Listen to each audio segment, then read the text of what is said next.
Welcome back to Beyond What You See. And today we're going to dive into the conversation about preparing for college before you ever step a foot on campus. Today I'm Steve Robertson and I'm with Mr. Emir. And Mr. Emir is going to facilitate this conversation. Go ahead, Mr. Emir. Hello, Mr. Robertson. First of all, thank you for this opportunity. And then let's start with the first question. So, before the titles and roles, what first drew you to working with first generation and low income students? What drew me, I think it's bigger. I think it's a call. And I think that many times people are divinely orchestrated to help the people that they once were. So I grew up in Milwaukee, Wisconsin. Matter of fact, down the street from a major campus, Marquette University. And coming from a low income first generation family that was resource challenged, and I came upon the Upper Bound program at Marquette University, and the program opened my eyes to some steps to go to college, and I'll be forever grateful. Thank you. And what part of your own journey helps you most when connecting with students who are preparing for college? Well, one is I think many first generation students, because they don't see many of them may not see a lot of role models in front of them. Some of them are challenged to see themselves in on campus. So I think one of the huge first steps is actually being able to see or visualize the fact that you could be on that campus, to believe that you can, and you have the potential to, and to begin to see that belief system, that thought, that thinking big can actually become a reality with hard work and steps. So I think that it's important. But for me, seeing getting on Marquette's campus, taking classes, having people believe in me, seeing things in me that I didn't see in myself, saying and calling out things inside of me that I didn't realize that the greatness that was inside me, people that borrowed their belief in me, and that I could do this thing and it was possible. So the possibility, I think you started to think and see yourself greater because you start to realize that, hey, maybe I can do this. Maybe I can be this. Maybe I can tap this. And I think there's something that says, now to him that's able to keep you from falling. But it also talks about um thinking big, right? And him being able to help us um to think even bigger, exceedingly abundantly above all that we're able to ask or think, according to the power that worketh in us. Sometimes I think it's a power that work in us. There's great potential in us, and I think sometimes we got to realize and be able to tap the potential inside us. But sometimes we don't know there's potential inside of us. Sometimes we haven't seen other people that rose to the occasion and was pioneers and trailblazers and did something different and went beyond just what they normally saw, and was that unique difference maker, but and that game changer. But I'm here to say that sometimes when we start to see ourselves in opportunities, and we start to challenge, and we start to realize there's great potential inside of us, and people borrow us their belief in us, I think that that's great and that's huge. And there's a whole bunch of power and potential on the inside of us that we can tap. Thank you. And what makes pre-college programs like EOP especially critical for first generation students? I think more so than ever, programs like Marquette University pre-college programs, trio programs, other programs that's out there that's really working with first generation income eligible students. I think it's huge. I think it's huge because it shows it helps to show the way. It helps to call out the greatness that's inside people. Back when I was going through Upper Bound and Marquette, the one of the mottos of the program would be, we're a diamond in the rough, but you're a diamond, sure enough. And I think that was trying to deal with the process, that romance in the stone process, that process that may have started with a piece of coal that may have been common, but then over time, bringing out that potential on the inside with pressure, with knocking off rough edges, with just time, and helping to get to a valuable something that was common to something that was very valuable. It prepared people, and I think it's so important for programs and people and mentors and community organizations and caring, loving adults to help to bring out the potential that's on the inside of individuals that will realize that how do we help them to become prepared people. And so I think that's huge. And I think that process, I think pressure and being and cutting out rough edges and sharpening edges and time in itself can really help to develop the great potential that's inside of each person. Okay. So, if you could sit down with every first generation low income high school senior right now, what would you tell them not to worry about? What would I tell them not to worry about? That's such a great question. I guess I would say is you got this, that you were prepared for this, that there's greatness inside you, that if you mess up, you make up, but don't give up. Take one step after another.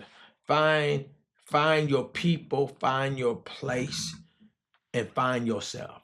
I would tell them to be yourself, be one of a kind, unique, one of a kind. You don't have to be like nobody else. You've been put on this earth. You got unique DNA. You got a unique thumbprint and fingerprints. There's a unique plan and purpose for your life. Yes, take it day by day, but yeah, put the pressure back on God. If there's a plan for your life, and if God got a plan for your life, then it's His job to help you get there. It's your job just to help to follow Him.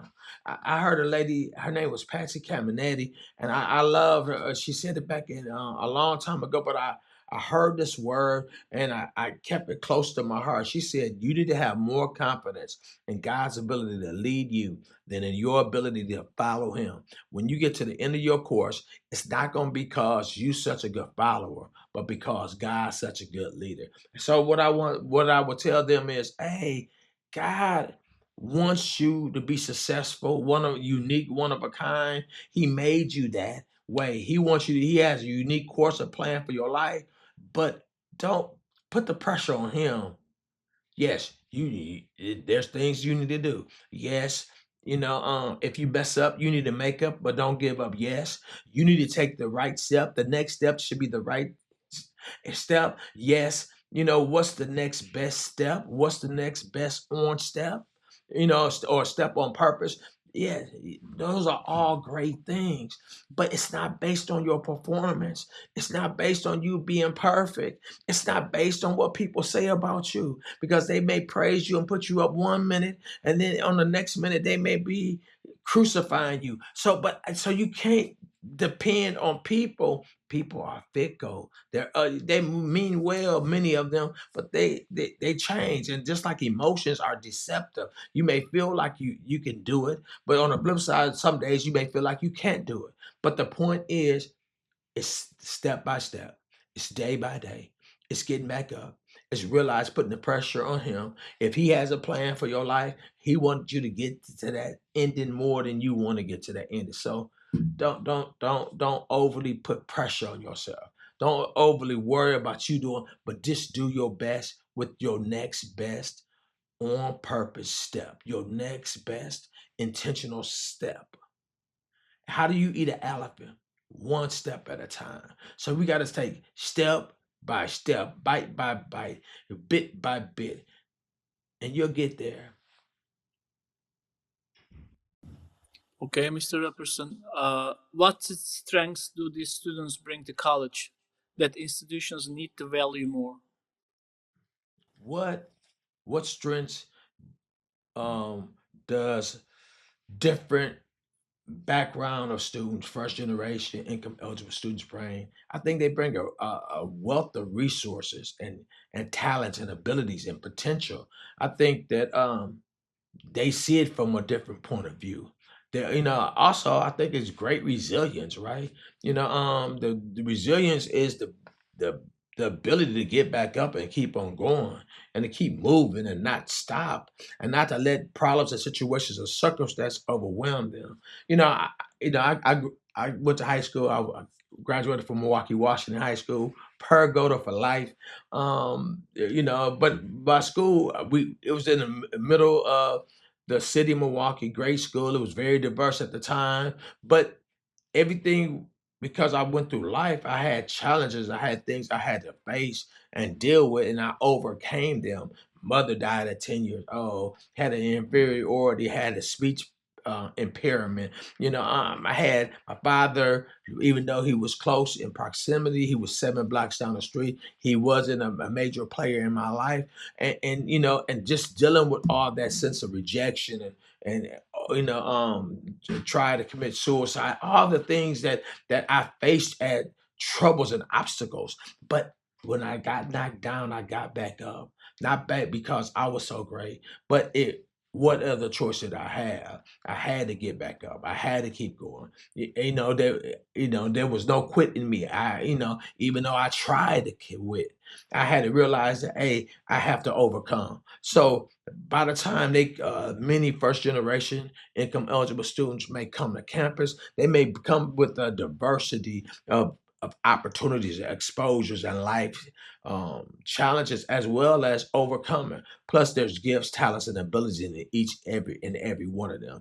But when I got to Marquette campus, I had dealt with adversity and I have overcome it just by even being at this point. So I was used to not sometimes not everything being perfect, but I had a fight in me. I had it. I wanted this. I needed this, and I was going to do whatever I needed to do in order to get there. So I think institutions of higher learning, um, by having a diversity of people from economic background, first generation status, and people that may have overcome a lot of obstacles before they even get to um, the classroom, I think is great.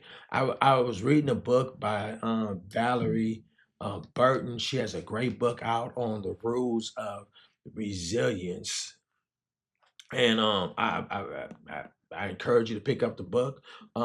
Great book, a great read. But everybody has some things and bring some things to the table, and I believe that Marquette was blessed because I was on campus. Like it's blessed because we could bring our gifts, our talents, and our abilities. We can help to supply some things to institutions and a perspective that many may not have. Mr. Robertson, this is going to be my final question. And when a student listening to this podcast is feeling unsure or overwhelmed about college, what do you hope they remember after hearing this conversation? If you're uncertain about college, to me, I would say what I need you to start to think about why. What's the why behind why you want to go to college? What's your purpose in life? What do you want to do? What do you want to accomplish? Why are you put on this earth? And I think sometimes that why, or why I exist, why am I here, why I want to do this, who do I feel like I'm called to, or what thing am I called to? What thing am I called to do? What I help X accomplish Y to have some kind of impact. I think school and training, 4 year school, 2 year school, even apprenticeships, or some kind of training program. I think everybody there's gifts, talents, and abilities, and I think for everybody there's a plan, there's a course for you to run. You have to find what's inside you you're passionate about. What's inside you that you want to do and go? You figure out where you are right now, and then we can map out a way how to get there. I've seen people that found their love and their passion being on a fire department, right? Or the police department, or electrician, or an entrepreneur, or an engineer, or a higher ed college access personnel, or a doctor, or a lawyer, or a dentist, or a basketball player, but it's a race for you to run. It's a course for you to run. You don't have to understand everything and know everything right now, but you still have to start to do the work, the dark work. And sometimes the work that you have to do is not in the light. It's not what everybody watching. It's some things that maybe you have to struggle with, wait with, pray with. Something seek research about. If you have a passion and a desire, I believe that as you start to know you better and more, it can help guide you to where you ultimately need to be. Realize that college or training or school or each step is just a step, but you have to take a step. But the step that you take must be intentional. So you have to take intentional steps, step by step, bite by bite. That's how you eat that elephant. Okay, Mr. Robertson, thank you. I think you can close the program today. Thank you, Mr. Amir. Today we've been talking about how you can prepare for college even before you set one foot on a college campus. I think exposure, I think figuring out what you want to do, where you want to go, what you're passionate about can be huge. Just remember what we say is today is the first step of the rest of your life. And how do you get to the furthest journeys? By taking step by step at a time. Also realize, how do you eat that elephant? It's one bite or one step, one intentional step at a time, step by step, inch by inch. It's a cinch. And now you have the rest of the story. Until next time, have a great, make it count.